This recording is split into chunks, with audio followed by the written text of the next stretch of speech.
you need him to. Okay. Okay. Yeah. All right. How come I'm not on here? Did I? Oh, you're on there in mine. Oh, I am. Hi, Steve. Oh, Dr. Hey. Roberts. Sorry. Show self view. Oh, there I am. I guess I could come up. I just brain tapped. I almost went to sleep for the night. I'm going to tell you that, I don't know, that theta delta one, boy.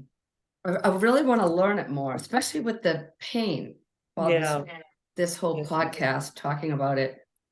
So I'll get started. So welcome everyone, and I'm just waiting for a couple of people to show up. I don't know if I'm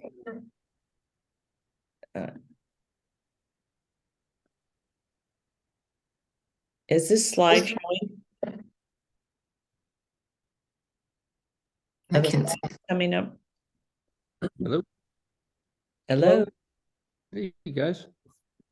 Who's that? I have to get rid of my slides. I can't see anything. Oh, are these slides? I can't see the slides. Okay, so I'm going to return escape. Okay, there we go. And hey, Dr. Prath is on board. Welcome. So we're going to start tonight with I think this is an exciting follow-up to our last town hall where we talked about the power of light and many things that affect people and concerns are really how well does our brain function?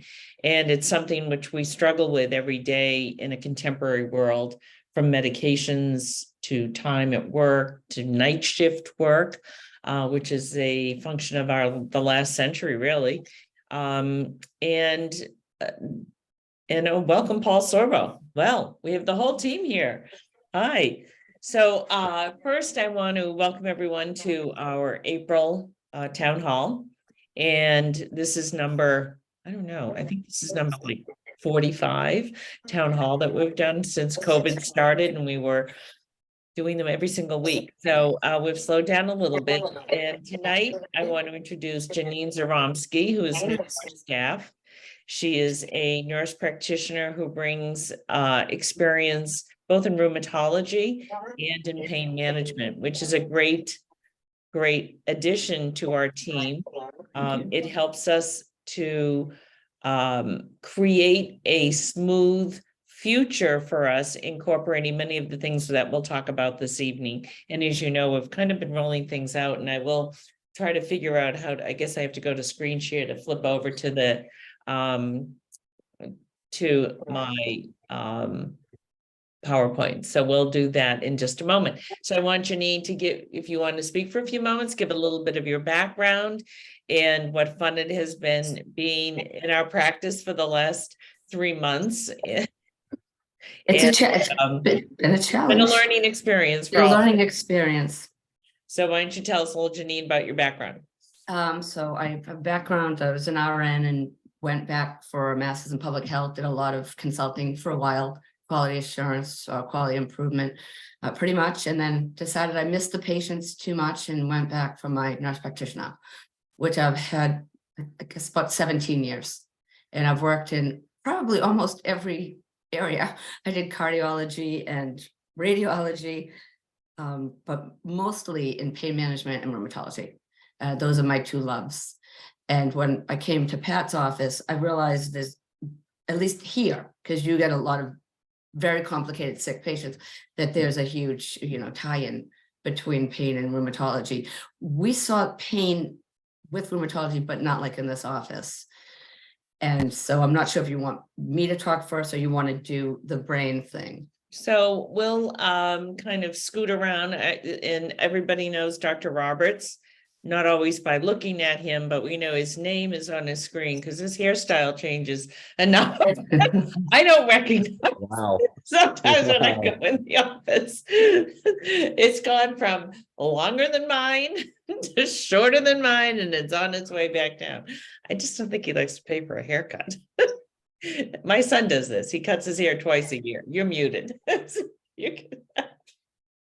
don't have any useful things to say anyway, Pat. It's okay. My son will just go, this is the short side and it's going to the long side. So, and tonight we're really excited to have Dr. Prather and Paul Sorbo, who both represent WAVI. And, this has been a project which at Hopkins Medical Group we've been, I should say, crawling our way towards how to measure the brain. People say to me, I think I'm losing my memory. I think I'm getting dementia. I don't sleep well. I can't get better. And I go, well, if we could just measure your brain in a way that would be efficient, it would be so much better. And I think that, we all know the mind-body connection is there. We know the gut-brain connection is there. And I think what's exciting here is to finally bring into Hopkins Medical Group the ability to provide you with a visual, that's what my brain looks like. So I'm going to let Dr. Prather start off, and then Paul is going to just regale us with stories of amazing events that he has been witness to since he's been with WAVI. So welcome, first- Dr. Prather. First, a clarification. I am the president of WAVI, but I am not a doctor. I'm not an MD. Well, it says MD beside your name, so I I didn't put it in. So but you play a doctor on TV.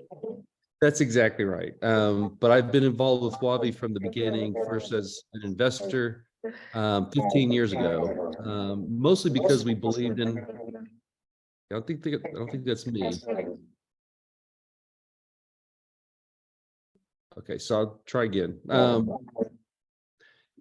getting feedback. Can you hear me, guys? Yeah. We can. Okay, Janine, can you mute?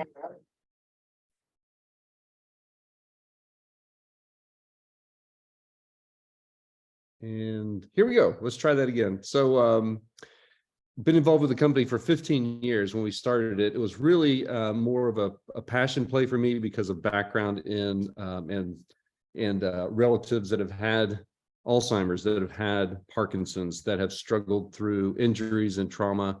I did stupid things as a kid playing football and the like, and had plenty of concussions to show for it. And what we looked at 15 years ago was the idea of how do we measure objectively the aging brain. About 8.5 years ago, David Oakley, who is a doctor, who's a PhD, and a friend of mine, pulled me in and said, hey, we need your help in some different areas as we bring this to market. And so for the last 8.5 years, I've been the president of the company and really helping WAVI get to the FDA clearance process, get into market, figure out who our markets really are, and now really building it up. And we're in a really nice growth stage, working with people like Paul Sorbo and some of the other folks that we have on the team who are just absolutely excellent, both in the science side, as well as understanding and having passion around brain health and what that means. So if we can, Dr. Hopkins, do you want to do that one? Do you want me to do mine, or I like Let There Be Light. That looks great. And we can't hear you. Pat, you're muted. You're muted, Pat. Oh, there. Hi. So there you are. Whether we're talking about our Aspen laser, we do frequency specific microcurrent.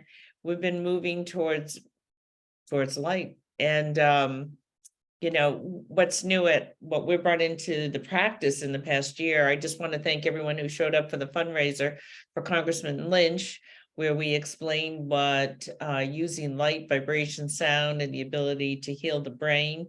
We have Aspen laser therapy on board in the office. And as of the last 3 months, we now have the WAVI QEEG, which Paul Sorbo and the ex-Dr. Prather. I suddenly lost my license. Yeah. He's been defrocked. And we've been doing low energy neurofeedback, which I'm sure the WAVI guys are familiar with. There are a few of us around the country doing low energy neurofeedback. And we've brought in Janine as our management of pain. And I bring this little video up because I'm always startled by this picture.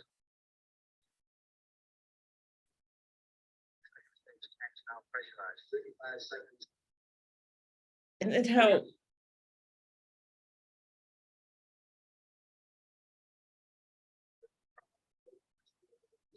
the world stood by and said, wow, look at this, the Apollo launch. And then for some reason, we've taken 70 years of research and kind of ignored it and said, well, are there any papers around this? And I'm like, well, here's just a couple of pages of the research which show that the brain is capable of healing through light, vibration, and sound in the number of research, but it's getting to that place of understanding what we need to know.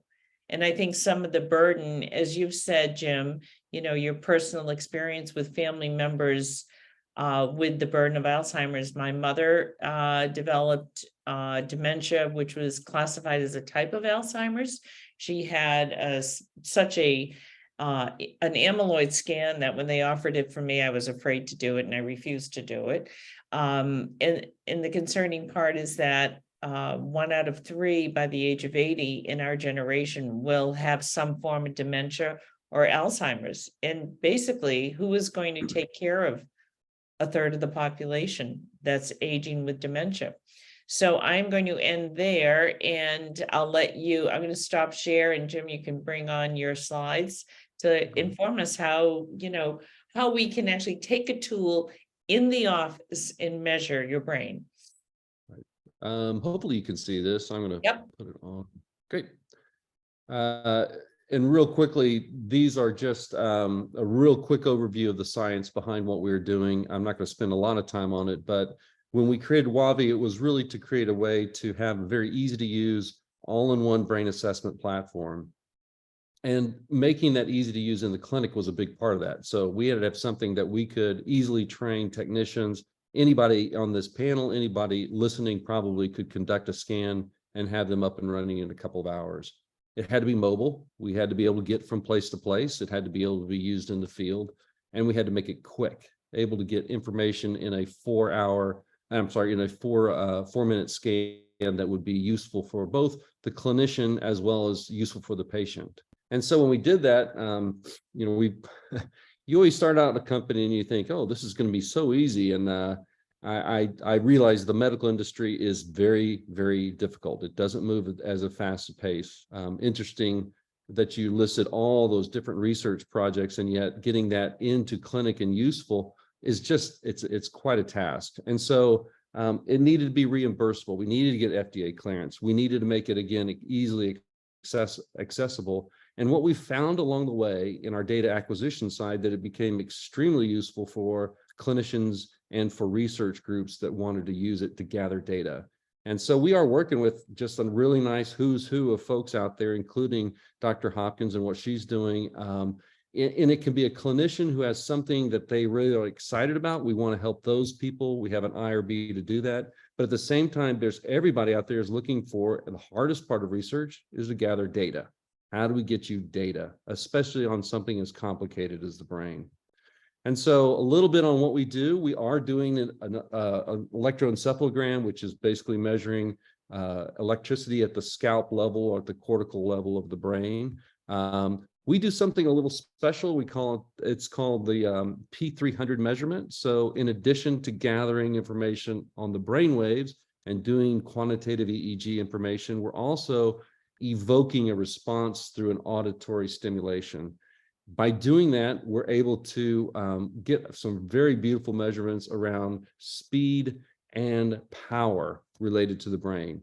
Again, that P300 is a measurement that you could look up and you would see that it's been around since the 60s. Again, research has been around for a long time, just not easy to use in the clinical setting. And so when we came up with this is a very easy way to understand what's happening. That's about 600 milliseconds that you're looking there. And that's about the time for 1 second for a tone to occur at the ear. And you see it happening at about 100 milliseconds, going into the brainstem and then back out to the cortical area. That round trip is usually around 300 milliseconds, and thus the P300 measurement. When you look at it on a graph, that's what it looks like. You'll see that big dip, and that's labeled P300, you'll see that the bottom of that dip usually occurs right around that 300 millisecond. And then we measure the amplitude of that by looking at it from microvolts and the power of that curve. So we're getting voltage numbers, we're getting milliseconds or speed numbers or latency numbers, we're getting reaction time, and all of these correlate wonderfully to things like illnesses or injuries, or a lot of the cases interventions, which is what's really beautiful when you can start measuring the efficacy of the interventions that you use. Now I see you have two other numbers there, the P100 and 200. Just for a brief, is that when the sound starts, or when you're hearing that beep? So some of the people on may have already done this. Many of you, I'm sure, will want to do it, but the P100 and then the 200. That's right. And so those are actually measurements. If you looked at what they do for an infant or newborn when they're testing their hearing, I just had my first grandson, and my son, who actually works for the company, also took pictures, and sure enough, they had a little EEG thing on them, and it's basically to measure hearing. So are they hearing it? They can't tell you, they're just sitting there or laying there, but you know, the EEG is on to measure brain, but also to measure hearing, and they're looking at that exactly right, the N100 measurement. Are they hearing it? Very good point. And each one of these measurements has a different meaning, by the way. So we start seeing, as we're going through all the studies, that these measurements align with certain things, and in particular interventions, we can watch as they either flatten out or gain strength as they improve, the brain improves. Now, I can tell you that most medical doctors, and I am not one, have forgotten more about neurology and the squiggly lines of an EEG than most people. We're not asking them to understand that. We convert that really powerful data into information that's useful. And we do it in the form of really easy to use graphs, metrics like, you know, again, voltage maps that look at all the different places on the brain and where we're measuring, giving target ranges of where you should be, much like a blood panel. Here's your range, here's where you are. Let's look at how we can improve that along the way. We also incorporate within the platform, because we realize EEGs weren't everything, some neurocognitive tests. We've gone as far as to put in tests that are quantitative oriented. So we're looking at the types of brain waves and the measurements around things like depression, anxiety, and ADHD or attention. So a lot of So that's times really it. I'm talking to patients, we talk about, you know, the different brain waves, and I guess Paul will get to that, and certainly Steve hop in, but we talk, it seems that your testing focuses somewhat on the alpha wave. And is there a reason for the alpha wave? Which is right in the middle, because you start gamma, beta, alpha, theta, delta. Delta is your sleep. And when we do the heart rate variability and then look at the brain waves, a lot of people that say they have brain fog, they kind of hang out in delta. They're using the slow waves all day long, and we want to move people up through into beta and gamma so that they can do analytical processing, read an article or a book, and not ask Siri what everything is about. Paul, do you want to talk to that, or I can? Yeah, I'm I happy can. I can jump in. Remember that you're in every brain state all at once, right? So it's just the individual frequency at which your brain is producing at that subset of time. So you're always in alpha, always in delta, always in theta, always in beta. And it's just the concentration at which those frequencies are actually being produced. And so the nice part about having a quantifiable measurement is that we're able to get some individualized data, because my high alpha concentration, or really, if I'm being honest, I have a substantially low concentration of alpha in my brain, maybe something different than someone else's low concentration of alpha. And so as we're able to get personalized measurements, we're able to compare pre and post. And that's where something like Waavi really excels, is being able to do U to U comparisons. It's that pre-post examination. Where is your baseline and where are you compared subsequently? And I think it's really important to have the functionality assessment, like what Jim was kind of going over, and that's that evoke potential. You want to pair something, especially when you're doing neurofeedback, at least this is my opinion on it. We really want to pair state dependency markers with functionality assessments. So if I see maybe off alpha symmetry in the frontal lobe, maybe I have low alpha in the right front temporal lobe. And I also see impaired functionality on a P300 there. I could then hypothesize that if I help upregulate alpha in that left front temporal lobe, that I may be able to improve the functionality there. But unless I have the functionality assessment and the state dependent marker, I really don't know what the functionality of the cortex is looking like. And so it really helps us get just more of an in-depth view on what's actually happening in the brain. Mhm. So some of the therapies that we use at our office incorporate. So we're using laser, the Aspen laser, as you know, and we do a full cognitive treatment of the brain. And people may say, well, how can that possibly work? Well, the Aspen laser has been shown to go 8 centimeters, be able to get through the hair, the skin, the skull. You know, when you see red light helmets, those are just bouncing off your hair, basically, because your hair will absorb all the wavelength. So we are able to impact, and people will describe this feeling of weightlessness or the pressure, especially after COVID or Lyme disease. They'll say, gee, I feel the pressure almost relieved in my brain because we're stimulating the dendritic system. We also use nootropics, and I don't know, Steve, if you want to talk to about the opportunity for herbals. I know ashwagandha and cat's claw are the mainstay at MIT for amyloid regulation in the brain, but it turns out so do many of the other things that we use. So Steve, do you want to talk to nootropics? Yeah, maybe before I do that, if it's all right with you, Pat, just to give our readers a little bit more, or our listeners a little bit more context. Mhm. What we're talking about here with auditory evoked potentials is not actually something that's new to clinical medicine. As much as what you've been hearing, we've been talking about how research and basic science about measuring brain waves and actually understanding what that means clinically doesn't often make it into the clinical bedside. It has a little bit. In a neurologist's office, auditory evoked potentials are sometimes used to help us know if someone's having a seizure. And that's typically where it's been used historically in a clinical context. And all this other information, this rich, deep information that we've been trying to harvest from the research side of things, they've said, well, that's great, but we don't have enough reliable information yet. So they just ignore it. But what we're really talking about here is we can measure the electrical activity of what's going on the surface of your brain and start to pick out some meaningful insights into, do you have any sort of early cognitive decline? Are you leaning towards early dementia type things? Are you having residual concussion effects? Are you having other issues, maybe not even about the brain? And this is what I found so fascinating about your work and your research that you're applying here, is that people who have high blood pressure or heart disease with plaque, we can actually see some indication on the brain waves that actually gives us a suggestion that that could be going on.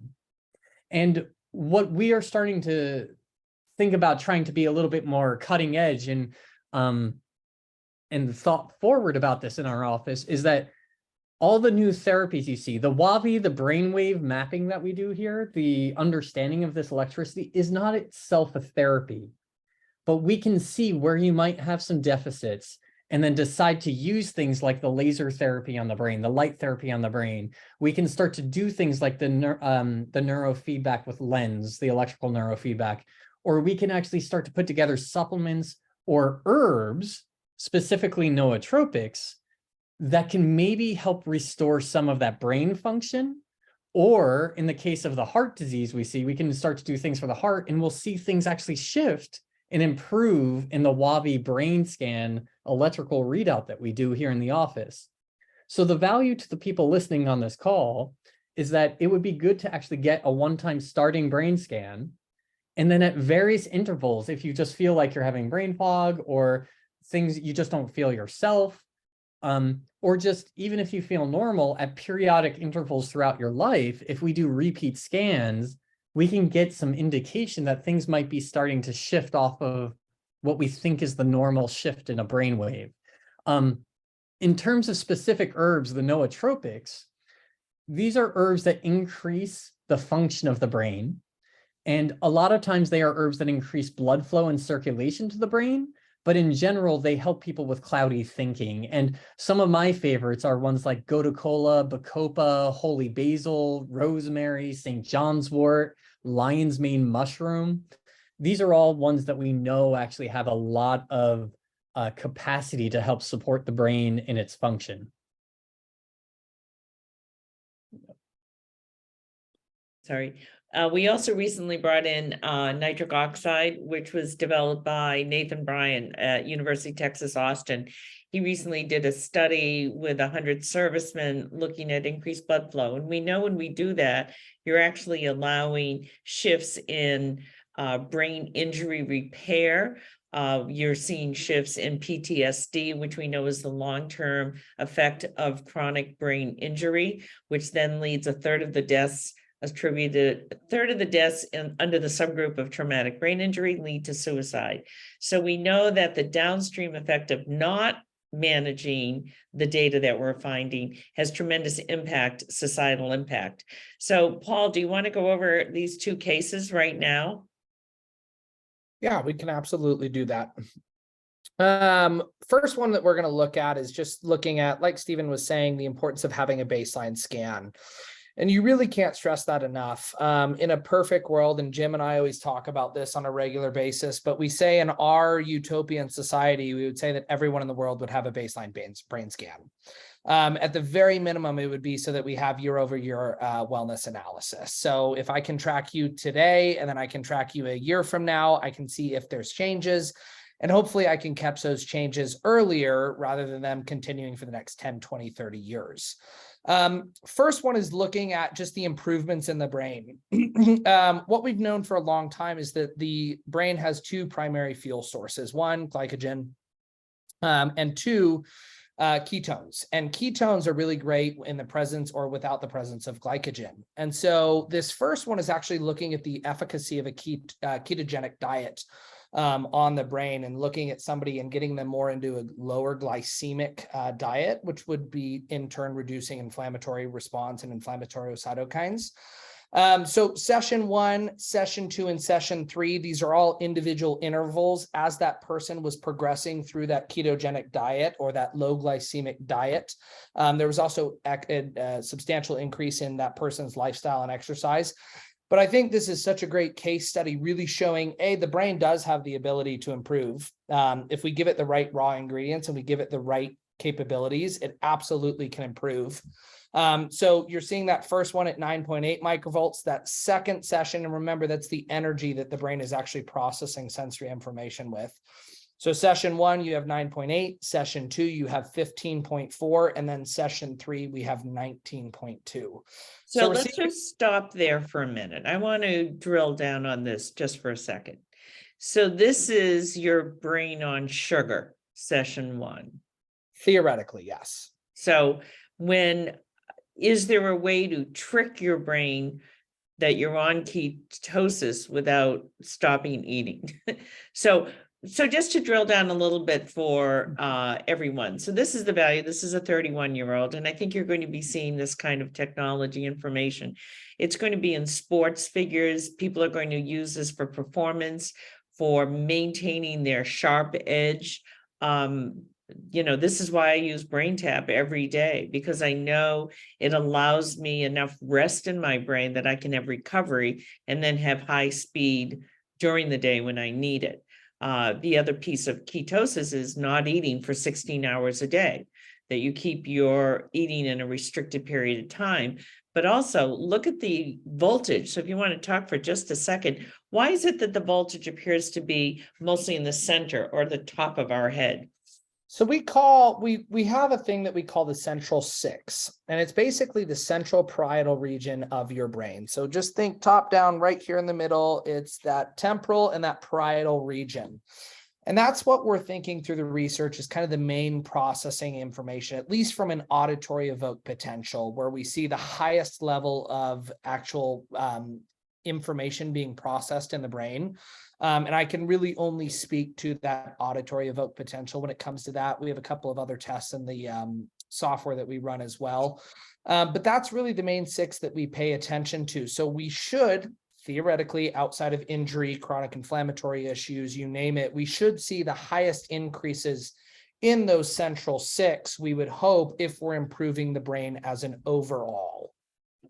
Okay, and then let's go to case study 2. These are both pretty young people for low Yep. voltage. Interesting.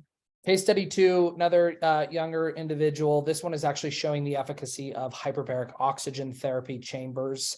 If no one's familiar with HBOT, or I'm assuming that there is some familiarity with HBOT, really the idea behind HBOT is really forcing perfusion into the cell, oxygenation enrichment, and really making sure that the ATMs are climbing up there. A lot of the X research, or a lot of the previous research on hyperbarics, has shown really high ATMs are really the most efficient way of doing that. We're having new research come out that even soft shell hyperbaric exposure is very beneficial for perfusion, especially in the brain as well. And it's more about a chronic side. But I mean, it's very similar to the ketogenic diet, right? We see a session 1 of 9.3 microvolts. We see a session 2 after the HBOT therapy at 17.8 microvolts. And so we're seeing a substantial improvement in the brain. Now, you can hypothesize for a number of reasons on why that could be. That could be because of the mitochondrial support due to the extra oxygen saturation in the brain. You could say that it could be a decrease in inflammatory markers. You could hypothesize a million things, but what the importance, I think, here, especially with case 1 and case 2, is we have a way of now measuring, because just because HBOT works for one person doesn't mean that it's going to work for every person. And unless we have a way of measuring it, we really don't have a way of personalizing medicine. And so someone may respond to a low glycemic diet very efficiently. Someone may respond to a ketogenic diet very efficiently. Some person may respond to low atmospheric pressure hyperbaric therapy versus high atmospheric pressure therapy. And so by having this really affordable way of measuring it, we're really truly able to actually see what the efficiency on the improvement of the brain, if there even is improvement. So we were able to show, actually, Janine, you had trauma to your temporal region, and we did the WAVI, then we lasered where we saw low voltage, and her voltage came up by 8 microvolts in one treatment with the laser. So the effect that we get with the laser is to increase energy, drive ATP, increase nitric oxide. You know, I do a nitric oxide wafer every morning, and every time somebody gets a bottle of it, they're like, wow, am I awake for the day without the caffeine effect? So I think we're going to go on to the next slide. You had a couple more. Here we go. So longevity and age management. Yep. Doctor, one of the things to note is that the normal test retest, the nice thing about the measurements is that we have they're very repeatable. So when there is a change of plus or minus 10%, 12%, it's a significant change. That's something has happened. You're talking about 8 microvolts. That's a stunning change. Huge. I'll let PJ talk about the Synergetics, guys. I think I just want to add to that, because I think that's a very important point for our listeners to hear, who may not necessarily have the science background in this. The question you might have is, well, yeah, if I do a scan, how reliable is this thing? If I was to repeat the scan the next day, might it just look better the next day? And that's what we're hearing here, is that the scan actually stays fairly stable. If we just scanned you over and over again, it would look relatively close to the same.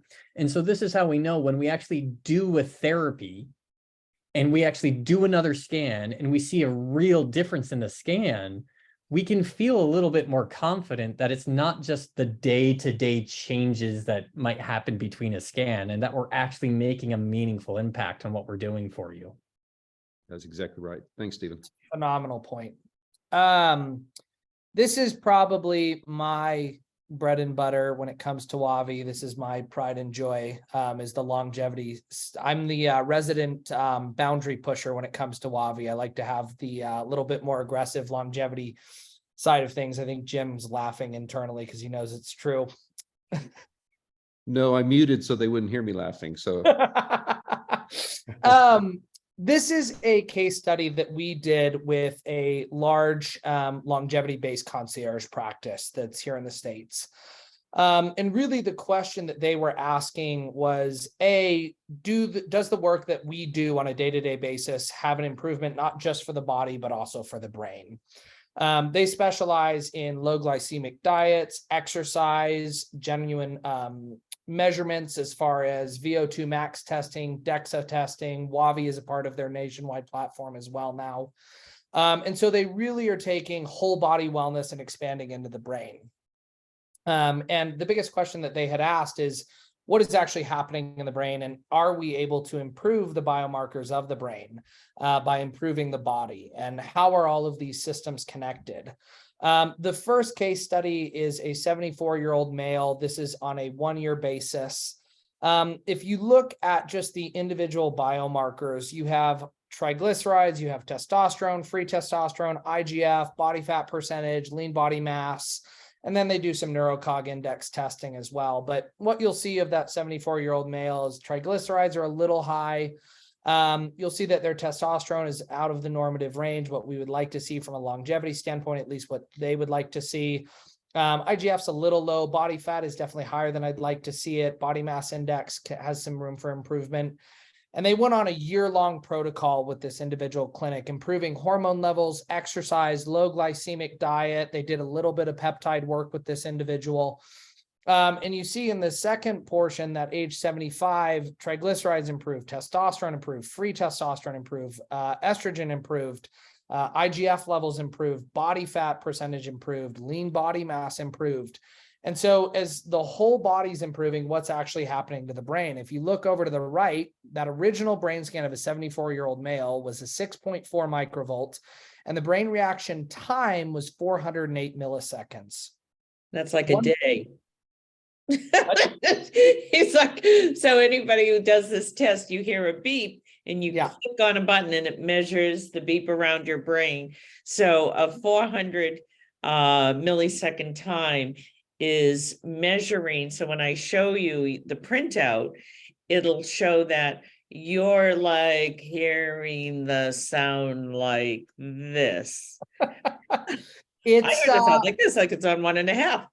We'd like it to be much faster than 400 milliseconds. So one of those values, or the value that Jim talked about before, is called P300. That's what an auditory evoked potential is. And the reason it's called P300 is because that sound is supposed to process at about 300 milliseconds in your brain. That's why it's called P300. Now, you can be a little bit faster, you can be a little bit slower, but 400 milliseconds is really slow. It's not what we're looking for. One thing to kind of note on this is that you really only see an improvement or a decrease in speed when there's been long-term damage or improvement done on the brain. You may see fluctuations in voltage, or you will likely see fluctuations in voltage much quicker than you see fluctuations in speed. We really only see a decrease in speed when we do have long-term issues. This could be chronic traumatic brain injury issues. This could be stroke issues. This could be cognitive decline. So when I see someone that has a 408 millisecond brain, I start to get concerned, to be quite frank. I want to see improvement on that. Did you meet this person? I did. I actually was the one that did these scans. And did he have yeah, I mean, he was not well at 74 years old. I have to be honest. He was an 85, 90-year-old at 74 years old, slow brain reaction time, not overly healthy, not overly mobile, to be very blunt about it. Kind of looked 74 years old. And at 75, after a year's worth of work, I rescanned him. You see a more than doubling of the brain voltage, which to Stephen's point is a substantial, significant improvement. But not only that, you see that P300 speed go down from 408 milliseconds to 300 milliseconds. To stress that that is amazing is an understatement. I mean, that's genuinely amazing. That is showing the brain is able to heal itself. It's showing the brain is able to improve. It's showing the brain is able to, for lack of a better term, this is neuroplasticity as a whole. Now, is he married? Yeah, he is. So did his wife go through the same thing, or are they did. now divorced? Nope, she went through the same exact thing. And they both He's like, see you later, baby. so substantially improved. He was young, vibrant, full of energy, cognitively quick. And the part that I love about this is it's time and time again. It's not like we just see it once. It's not like this is a isolated case study. We see it regularly with improvements in lifestyle. We see it regularly with improvements in hormone therapy. We see it regularly with things like Aspen Laser and the work that Dr. Hopkins does in the office.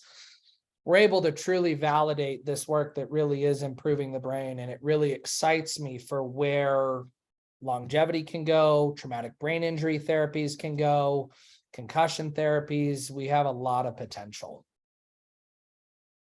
And then looking at the lower, so it looks like if you're scanning, I mean, that if I saw, I do have a patient that age 55, when I scanned his brain, and as Dr. Roberts said to me, he goes, just tell them before you turn around the screen, if it's blue, it's bad. So, quite honestly, it was pretty scary. I'm like, I'm not sure you want to see this. Because if there's no orange there. We like to see red and orange and yellow. It's a good thing for Wavi. But the good news behind all of that is the first step is getting a baseline scan. And that's where we're really able to start seeing improvements. You don't know unless you measure. And that's the whole idea behind it.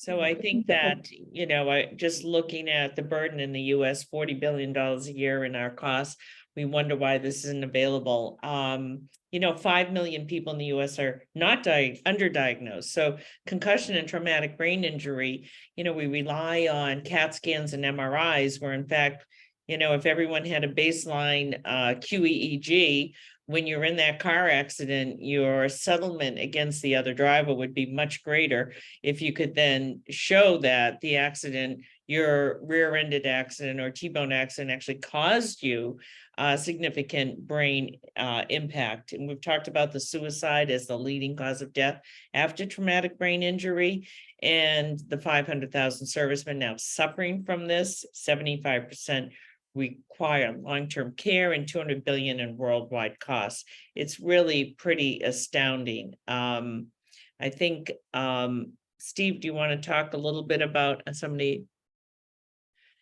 just said, yes, this is so difficult to go through. And I think, I don't know of anyone that hasn't gone through this with someone in their family. I certainly have. And these are the things that we're working on a daily basis. We're just hired a new nurse to train on Wavi, and hopefully we'll get Paul out. I'd like to get you out for a whole night in the office, because he says it takes 20 minutes. I'm like, I mean, maybe my brain reaction time is getting a little slow, but in between seeing patients, it does take me a little bit longer. We'll get you there. Yeah, I think that what the Wavi does, I mean, just speaking to the person who shared the comment about the difficulty going through this with a loved one, and yeah, I think a lot of people have felt that sorrow and loss, and I think a lot of us feel the need, like we want to do something to either slow it down or to try and reclaim what we might be able to reclaim. And the options that the conventional approaches have offered for us with respect to brain health, both with whether it's ADHD, PTSD, traumatic brain injury, concussion, and then especially with things like neurodegenerative diseases, whether it's Parkinson's, MS, dementias that are related to it, but especially dementia and how common we see that, whatever the underlying etiology of the dementia was. It's heartbreaking. And what the Wavi can do for us is it gives us at least some sort of guide with, if we're going to try to be very progressive about going outside the box with therapies we might try to do to help reclaim that health that might be there from a loved one, it helps us know what we're doing is actually useful or not sooner than we might be able to figure out otherwise. Because we know we only have limited time and limited resources and limited things that we can try. And so by using this, we might be able to kind of help us, because we try, but we don't always get it right. And beyond just going through like this trial and error thing, and let's have you come back and check your dementia scores on a MoCA scale, or, a neuropsychiatric battery of tests, once a year or twice a year. We have a tool here that actually helps us know if we're moving the needle faster or not. Now, we can do it just by like talking to our people and seeing how they're responding at home, but sometimes it's helpful to have this sort of data too. So Paul, could you speak a little bit to, it's something that Janine has been assisting us in, which is, as a rheumatologist, I have a pretty significant pain and opioid use patient population. And we're also seeing in the younger group more and more on amphetamines, whether it's Adderall or Ritalin or Vyvanse, or, so can you speak to the impact that you've seen through scanning these brains? Because our concern is, I tell people, if your brain is on speed starting at 14, what's the long-term effect of that? Yeah, I mean, you're talking to somebody that should have been clinically diagnosed with ADHD a long time ago that's never been medicated. It's hard. It's a loaded question, and Jim can talk a little bit to this as well, especially when it comes to the opiates versus chronic pain versus you name it. We're doing a little bit of research with the NIH right now that is showing a lot of promise actually in that area. I'll let him jump in after that on that one though. But when it comes to, I mean, let's talk about ADHD. I mean, let's have a real conversation about it. What is ADHD? And does it present in every individual the same? Is there different versions of ADHD? Is there different versions of ADD? What does that mean? And I know that there's a lot of conversation around that. And what is the right level of medication for it? Should we be medicating? What's the long-term downstream effects of long-term medication? And I think these are the things that we don't necessarily know, to be quite frank. I can tell you that when I measure somebody that has, has been diagnosed with ADHD and they have a theta beta ratio that's maybe slightly elevated compared to where a normative range is. I do see the normative range drop, or I do see the concentration of theta to beta drop on with stimulation, but is that the right solution? I don't know. So we've been using the low energy neurofeedback, which I know Ned Hallowell, who wrote Driven to Distraction, is a proponent of, and people are now coming into the practice with their children in high school who want to avoid going on stimulants. And also we're seeing people who have been on it since they were 16 years old and they're 32. And after 16 years on Adderall in escalating doses, quite honestly, they're seeing tremendous response. We're seeing it with the low energy neurofeedback. And so what I want to incorporate now is we do the low energy neurofeedback mapping, but I want to then look at what does the WAVI show me at the beginning of this? And then when we've finished 10 sessions, what does it look like? And that's the whole idea behind it, right? It really allows us to personalize. It really allows us to get some quantifiable data. For me, I've never been medicated in my entire life. My theta beta ratio is probably the highest that we've ever scanned at WAVI. I don't know of anyone that's ever beat me, to be quite frank. You break some barriers, that's for sure. I definitely break some barriers. And I was as ADHD as you find people. I mean, I was a terrible student. I graduated with a 2.2 out of high school, did not turn in a single homework assignment. But he probably did them all. He just didn't turn them in. He forgot. I was like, I just didn't find a purpose for it. So I was like, yeah, the dopamine is just not there for me to get the homework done. It's not going to happen. Right. And it's unique because I also view certain parts of ADD, and you're going to get a personal opinion on this, but I view certain parts of ADD and ADHD as a superpower. There are moments where you have hyperfixations on kids that are just able to get passionate about things like no other.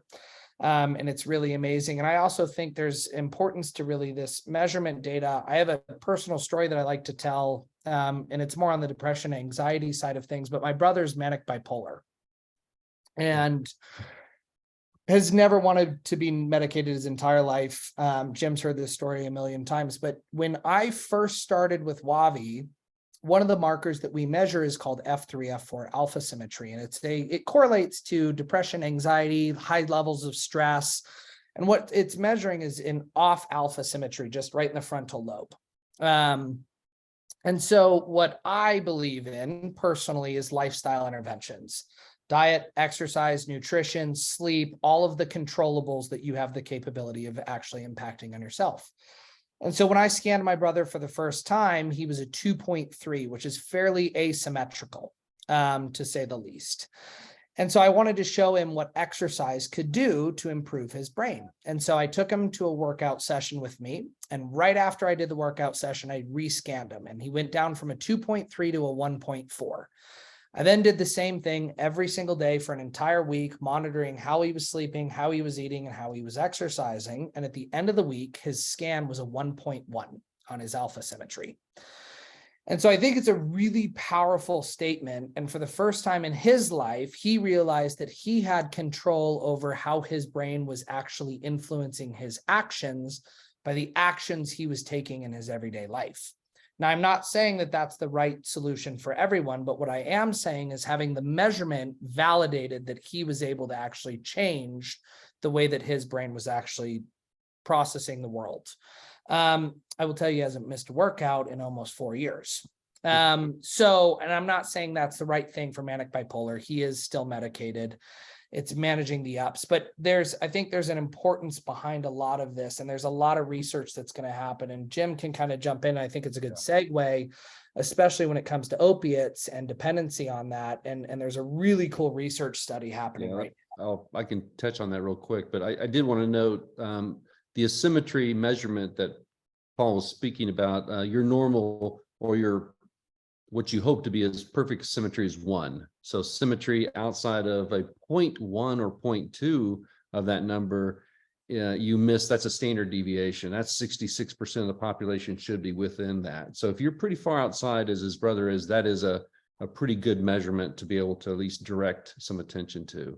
I also want to say, this is just a measurement tool. We don't do the magic. The magic comes from the doctors. That's the Dr. Hopkins. That's what Stephen's doing. That's what's happening in the clinic to change the numbers. We're just measuring the numbers. But that said, it kind of leads into a really nice, can I share my screen one more Sure. time, Pat? Sure. You should be able to. Yep. Go. There you go. All right. So see that? Yeah. Little spinning, cool looking cube thing. I'm going to stop it here in a second, but you'll notice that these cluster on different angles. That little black dot is kind of the central number for the red. This black dot is the central number for the blues. But you'll see they cluster pretty far away from each other, which is really cool. Well, that happens to be the data we pulled from an NIH study on pain and a separate NIH study we did on drug rehab. So we were taking patients as they were being admitted into a rehab facility, and we took that data and said, all right, well, let's look and see if we can do some type of AI machine learning on that data and differentiate between the two populations. So as you see, we have 3 different measurement. I mean, the machine is figuring this thing out. This is all, as I said, machine learning. And so what's cool about that is it is actually able to cluster these people into 2 different areas. I mean, you see that kind of look, and it gets really nice. Hang on, I'm going to stop it here in a second. So here we go. And I mean, that's significant. And we're actually applying for an NIH2 grant now to see if this is something we could clinically use. But that's where we think all this is going. We talk a lot about the data. We talk a lot about providing measurements to doctors for efficacy of their interventions. But underlying all this is a rich data set. I think Stephen was alluding to that when he spoke about, hey, they use it for seizures, they use it for, epilepsy, but it has been used, even though it's a really great data set, for a lot more than that in the past. And we think the future is this piece of it. We think this is where it's heading. So You we're want to pretty show excited. the slide with the headset that you have, a couple up? I think that's for those of you who haven't been in the office and walked around. Somebody Yeah, said, so I feel like I'm in a movie, cyborg movie. Yeah, so it's And again, when we started out the company, part of the problem was there's a device that's normally used and it's been around forever. And it's basically, I call it a ski cap gone wrong, because you're going to shoot that electrogel in there. You're going to pull that around your head. As I say, most people won't come back for a second one. You can fool them once, but they may not come back for that second EEG if you tell them what it is. So we had to come up with a better data acquisition model. And that's what's represented there in that headset. It's got Crocs-like material, so it's real easy on the head. We use saline to get contact with the scalp, so it's not going to mess your hair up. You're not going to have a bad hair day. And yet we get FDA is our comparison was to the ski cap gone wrong that's been around forever. So we're getting great data. People aren't afraid of it. And believe it or not, messy hair is just not something people want to leave your office, have to go take a shower. So the headset was important to us because that helps that ease of use. It helps that 20-minute scan, Pat, the 20-minute scan. My 20 minutes, which takes me 40 minutes. Actually, it's funny because the younger the patient, I can almost leave them in the room and I go, just click on the left one. It'll bring you through each one. And there's a test. And then there's the practice, then the test, and you can decide when you're ready to go to the practice. And I show them the one where you go 1, 2, 3, 4, and then the next screen has 32 dots on it. They're like, Oh yeah, it freaks them out. Yeah. thanks for the the warning.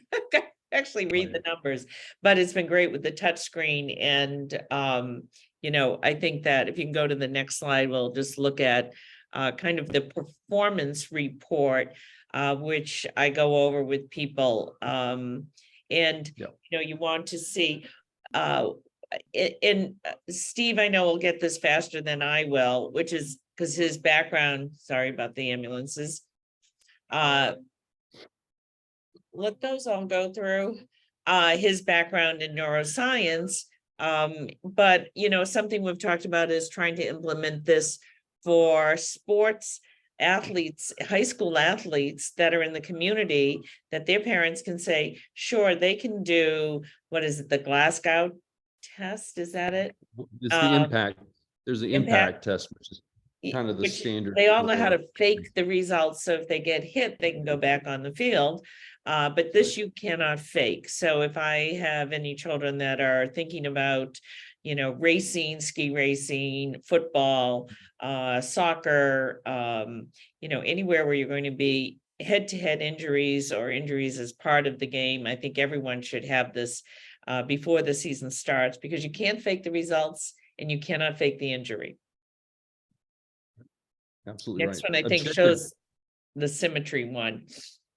Right. We're very, very adamant that the need for objective versus subjective information, especially when it comes to concussion protocols, is very important. And you hit on the reason. I can't tell you how many people have said, "Oh yeah, I know how to do really poorly on my baseline, so that's what I'm compared to later on." It's pretty common knowledge. So, Stephen, were you going to add to it? I apologize. I cut in on Stephen's time. No, I don't. I guess the thing that some people might be wondering, because when you do the WAVI test, for those of you who have done it, there is an element that you do have some control over. It's how quickly you respond to clicking a button when you hear a sound. But that is actually not what the electrical signals are responding to.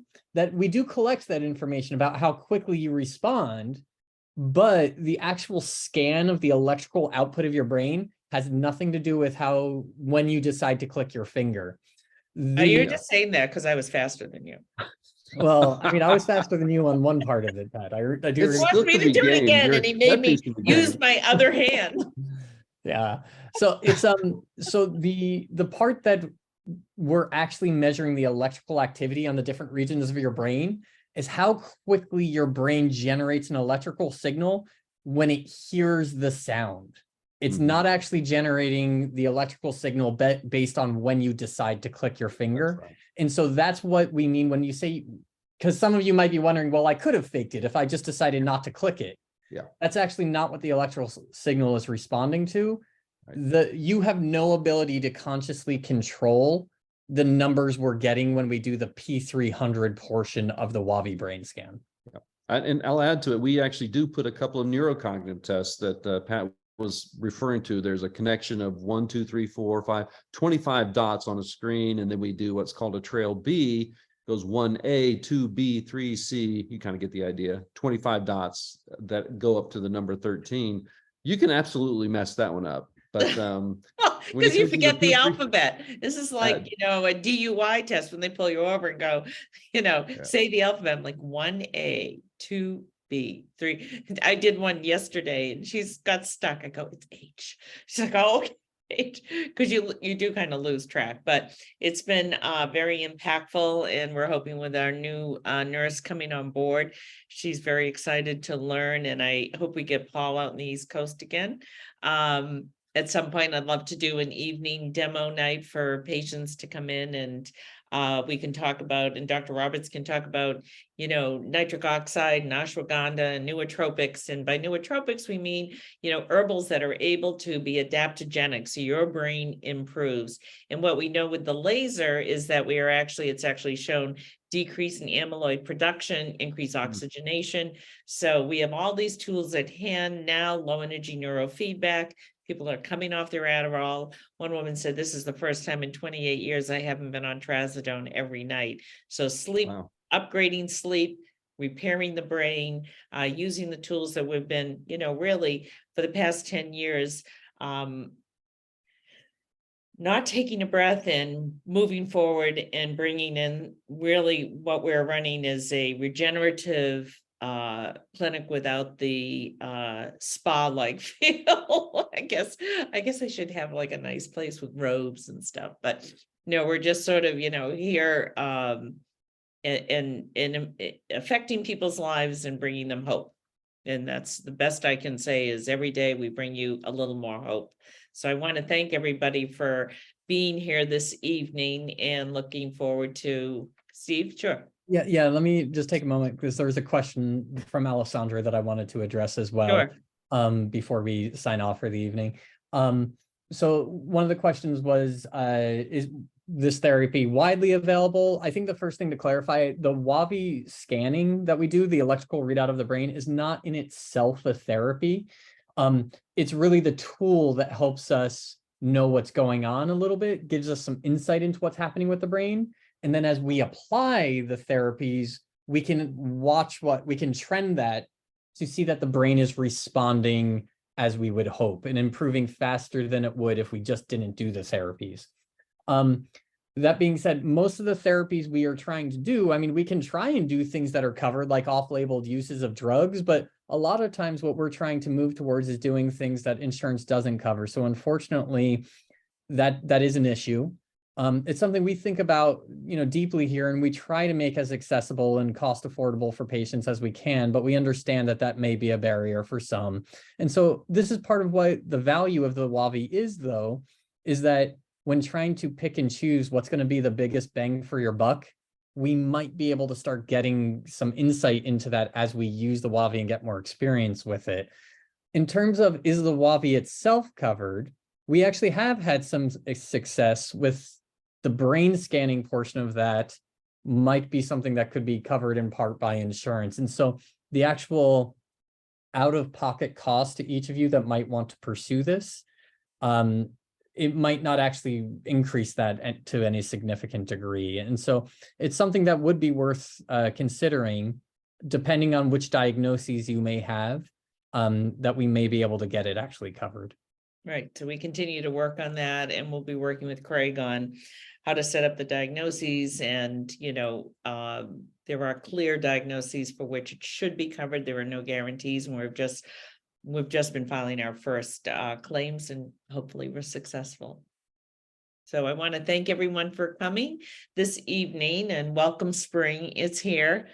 Light is out, and we've enjoyed this, and we really look forward to collaborating with WAVI as we go forward, not only in our practice, but with the VA, with other institutions to bring cognitive awareness of the future of science and medicine. So thank you, everyone. And we look forward to seeing you hopefully next month. Take care. Thank you, Dr. Hopkins. Take care. Good night. This is recorded and we will be posting it up on our website.